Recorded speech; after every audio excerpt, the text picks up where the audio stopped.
Hello, മീൻ ഇഷ്ടമാണോ? മീൻ കഴിക്കാത്തവരായിട്ട് ആരും ഇല്ലല്ലോ, നമ്മളെല്ലാവരും മീൻ കഴിക്കുന്നത് അല്ലേ? അപ്പോൾ ഇന്ന് നമ്മൾ നിൽക്കുന്ന വൈക്കത്തെ ഒരു മീൻ പിടുത്തമാണ് നമ്മളിന്ന് നിങ്ങളോട് പങ്കുവയ്ക്കാൻ പോകുന്നത്.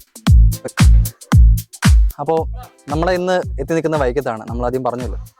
അപ്പം ഇതിൻ്റെ ഈ പ്രദേശത്തെക്കുറിച്ചും വൈക്കത്തെ ഈ പ്രദേശത്തെക്കുറിച്ച് ഈ നെൽകൃഷിയും അതോടൊപ്പം തന്നെ ഈ മത്സ്യബന്ധനം നടക്കുന്ന ഈ പ്രദേശത്തെക്കുറിച്ചുള്ള കൂടുതൽ വിശദാംശങ്ങൾ നമ്മോട് പങ്കുവയ്ക്കുന്നത് നമ്മുടെ ഈ നാട്ടുകാരൻ തന്നെയായിട്ടുള്ള ശ്രീ PT സലിം ചേട്ടനാണ്.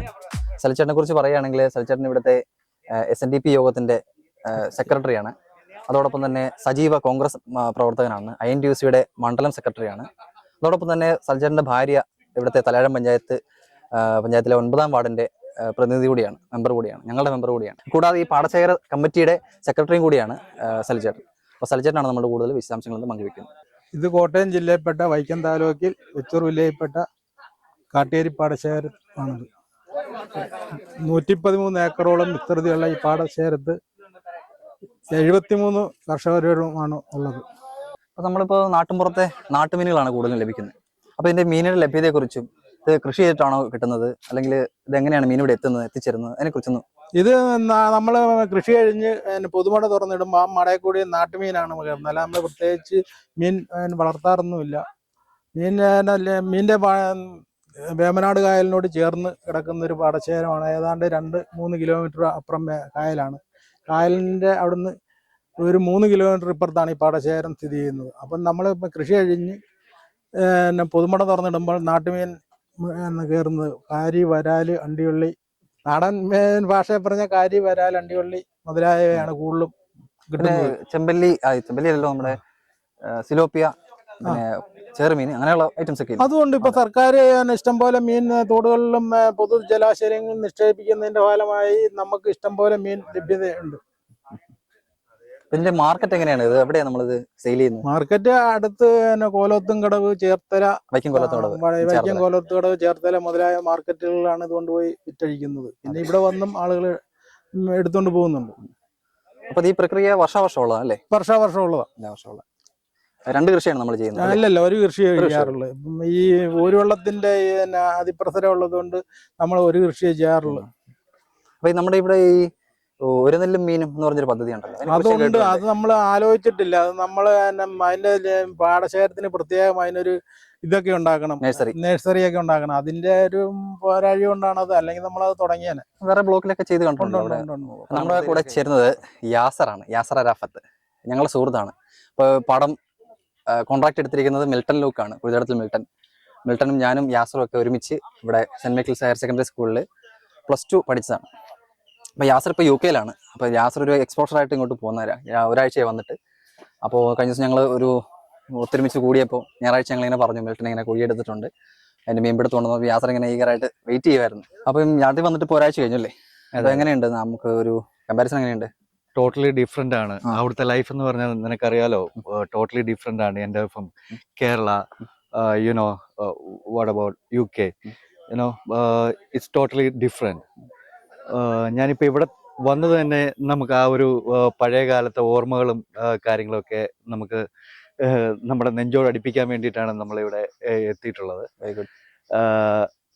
എസ്പെഷ്യലി മീൻപിടുത്തം നമുക്ക് ഇതൊന്നും അവിടെ കാണാൻ പറ്റാത്ത കാര്യങ്ങളാണ്.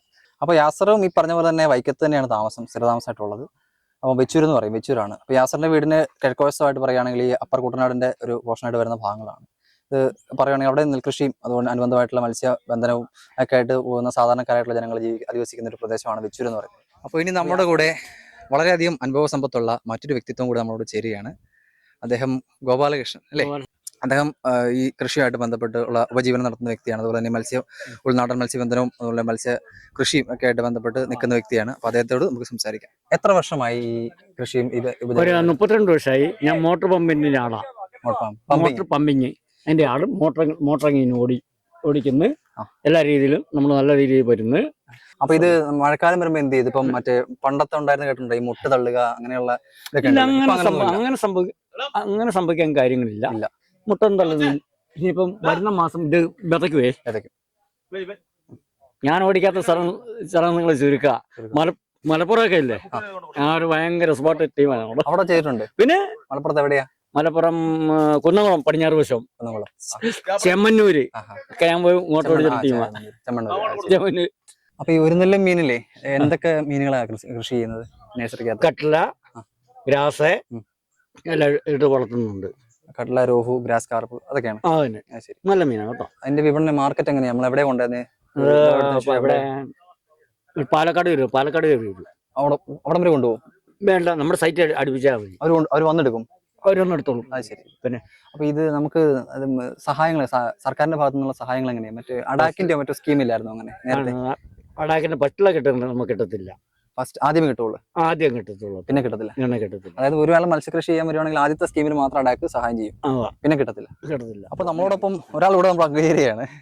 അപ്പൊ ഈ നാട്ടിലെ തന്നെ അറിയപ്പെടുന്ന ഒരു കർഷകനാണ്, നെൽകർഷകനാണ് ശ്രീ ശശി കുറിച്ചിത്തറ. അപ്പോൾ നമ്മുടെ ഈ നെൽകൃഷിയെ പറ്റി പൊതുവായിട്ടുള്ളൊരു ധാരണയുണ്ട്. ഈ നെൽകൃഷി എന്ന് പറയുന്നത് നഷ്ടമാണ്, ലാഭമുണ്ടെന്നും പറയുന്നു, നഷ്ടമുണ്ടെന്നും പറയുന്നവരുണ്ട്. അതിനെക്കുറിച്ച് എന്താ പറയാനുള്ളത്? നമ്മൾ സ്വന്തമായിട്ട് ചെയ്താൽ കുറെ ലാഭം ഉണ്ടാവും, കൂലിക്ക് ചെയ്യുമ്പോൾ അതിൻ്റെതായ വ്യത്യാസം ഉണ്ടാവും, ലാഭത്തിൽ കുറഞ്ഞു പോകും. പാട്ടത്തിനെടുത്ത് ചെയ്യുമ്പോൾ നഷ്ടം ഉണ്ടാവും. പാട്ടത്തിനെടുത്ത് ചെയ്യുന്നവർക്ക് നഷ്ടം വരാനാണ് ഇപ്പോഴത്തെ പാട്ടത്തിന് മുതലാകിയാൽ. സൈഡായിട്ട് ചെയ്യാം അല്ലെ, വേറെ എന്തെങ്കിലും ജോലിയുടെ കൂടെ നമുക്ക് കൃഷി ചെയ്യാം എന്ന് പറയാന്നല്ലാതെ കൃഷി ഒരു തൊഴിലായിട്ട് നമുക്ക് നെൽകൃഷി അല്ലെ, കൃഷി എന്നല്ല, നെൽകൃഷി എന്ന് പറയുന്നത് ഉപജീവന മാർഗമായിട്ട് എടുക്കാണ്ട് ബുദ്ധിമുട്ടുണ്ടെന്നാണ് പറയുന്നത്. ഒരു മാനസിക സന്തോഷം കൂടിയാണ്, ഒരു ജോലിയാണ് കൃഷി. പിന്നെ ഇപ്പോഴത്തെ ഒരു ഇത് നോക്കുവാണെങ്കിൽ, ഇപ്പോൾ നിങ്ങളുടെ തലമുറ കഴിഞ്ഞിട്ട് ഇപ്പം ഞങ്ങളുടെ തലമുറ അല്ലെങ്കിൽ ഒരു പുതുതലമുറ നെല്കൃഷിയിലേക്ക് നെൽകൃഷിയിലേക്ക് വരുന്നവരുടെ എണ്ണം കുറവല്ല, ചുരുക്കമാണ്. ആരുമില്ല. അപ്പൊ അതിനെക്കുറിച്ച് എന്തുകൊണ്ടാണ് ഈ ലാഭത്തിലുണ്ടാകുന്ന വ്യത്യാസം അല്ലെങ്കിൽ നഷ്ടം അതുകൊണ്ടാണ്? ബുദ്ധിമുട്ടുള്ള കാര്യമാണ് അപ്പോഴത്തേക്ക് പിള്ളേർക്ക് ചെയ്യാൻ. ശാരീരികമായ ബുദ്ധിമുട്ട് ശാരീരികമായിട്ടും ഈ വെയിലും കൊണ്ട് നടക്കണ്ടേ, കാരണം പിള്ളേർക്കൊന്നും രംഗത്തേക്ക് വരുന്നില്ല.